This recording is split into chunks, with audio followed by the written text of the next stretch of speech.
Hello and welcome to this week's episode. In this episode, we're going to talk about the number one reason why businesses die. Oh yes, it's a sad reality, but we are all at the risk of having our businesses die until we understand this fundamental reason which everybody needs to learn about. In this video, I'm going to share with you the number one killer of businesses, ideas, passions, projects, and self-esteem. Let's get started. Hey, my name is Supriya. If you're new to the show, welcome. Here I talk about all things self-mastery, personal development for women that want to have a business and life they love. So today is a topic that took me a while to develop, but I developed it.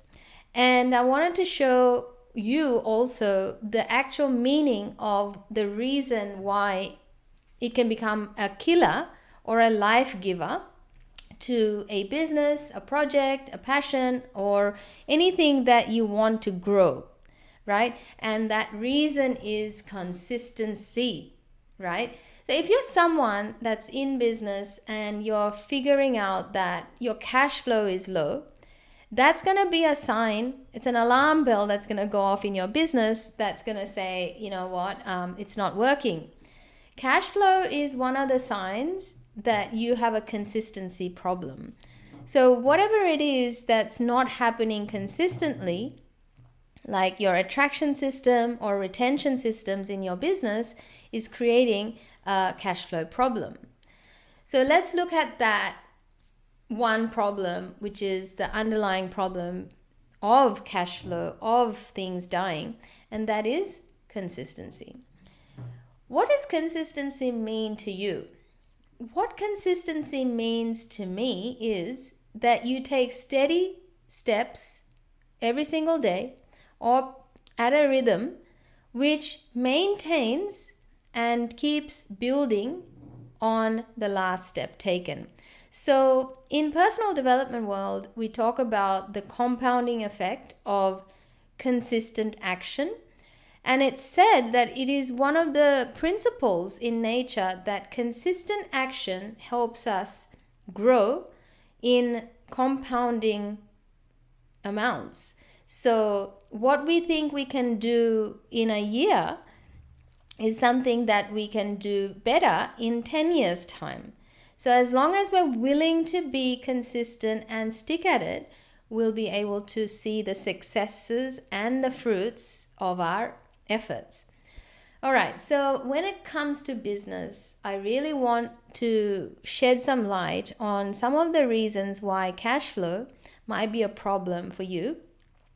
And sometimes you might see that, some people can't invest money into their business because they don't have the cash flow. But then if they don't invest in the business, then they won't make the cash flow, right? So many businesses do experience this a lot of the times.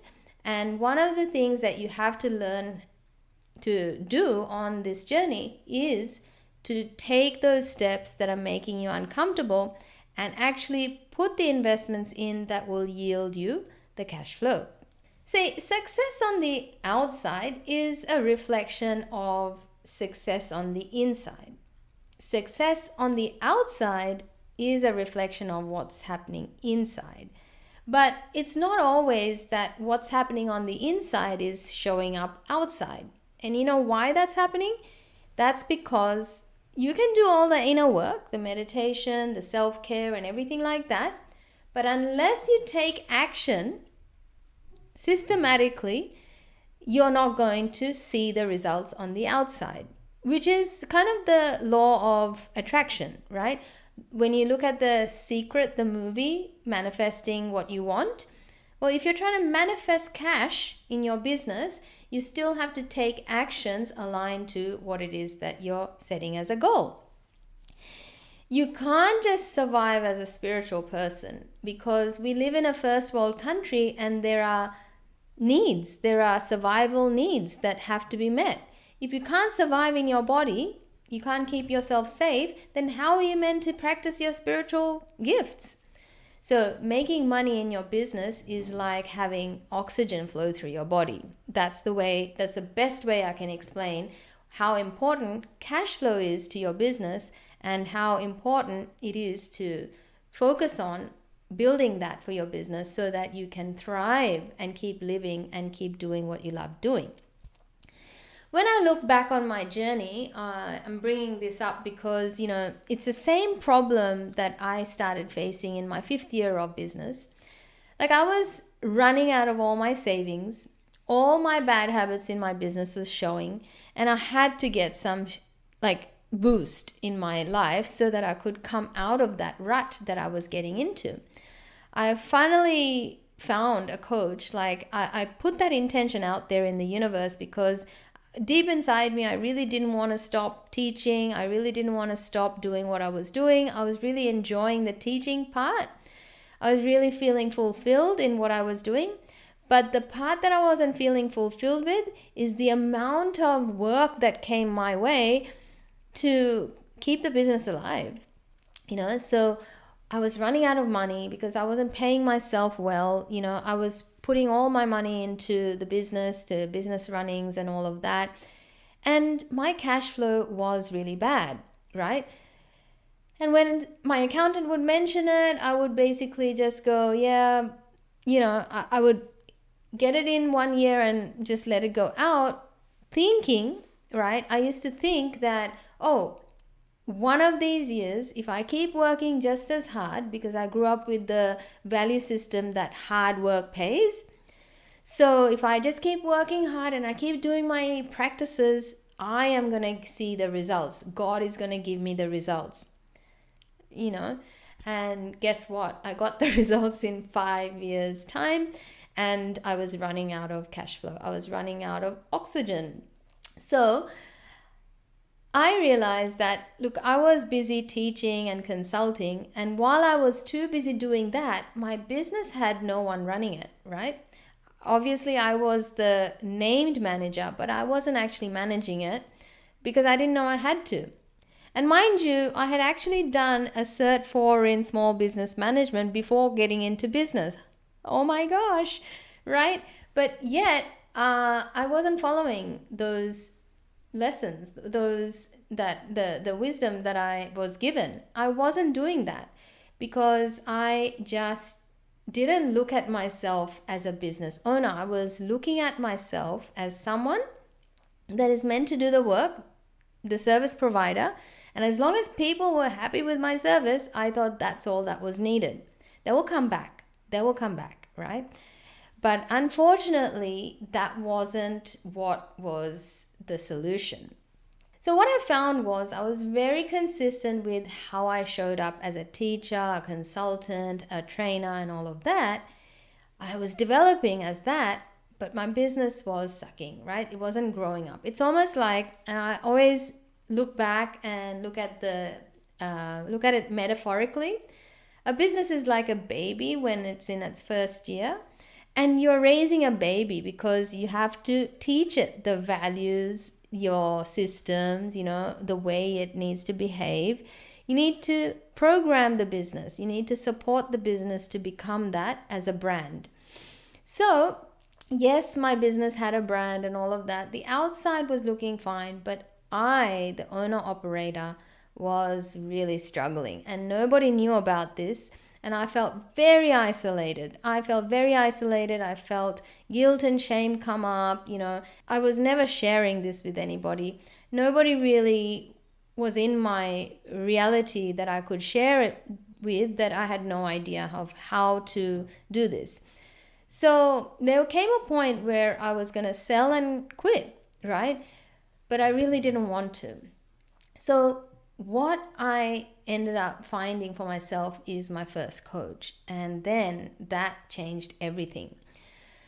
So my message today to you is consistency.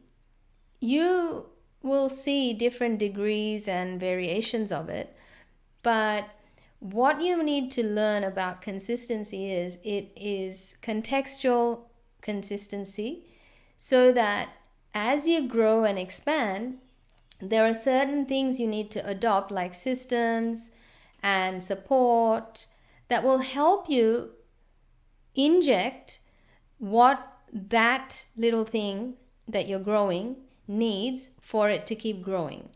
And you don't need to show up every day. Like, unless you're trying to develop yourself, you don't need to show up for your business every day. You don't need to show up for your project every day. As long as you realize that you are separate, so is your business, and the two have their own way of operating. So if you're someone that hasn't been able to show up consistently, then I want you to work on that this year. I want you to actually make that a priority, because you deserve to keep growing with what you're doing, right?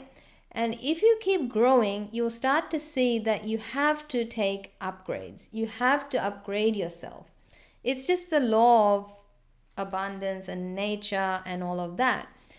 And with upgrades means that you have to also let go of what no longer belongs to you. Some tasks you just can't keep doing and upgrade yourself. You really have to find solutions for your journey ahead.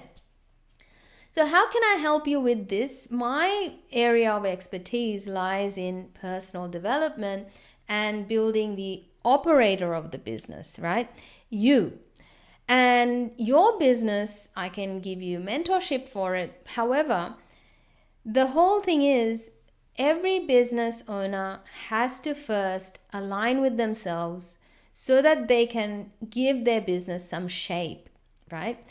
And when I did that work, when I actually sat down and did that work, I realized I didn't even want a brick and mortar style business. This is why I'm here online, right? And that deep work took me 12 weeks to do on my own. Not on my own, literally, I had a mentor to help me figure it out. Every week we would meet for 12 weeks straight to figure things out. It wasn't a straight line to the answers, but a lot of us get into business without giving ourselves some consideration. And then that can create all sorts of wobbliness on the journey. So I would love to invite you to have a chat with me if you'd like to just have a chat, and let's see where that goes, And if this has been helpful for you, please let me know through the comments below. And also share it with a friend, share it with someone you care about, give it a like, subscribe, and we'll meet again next week.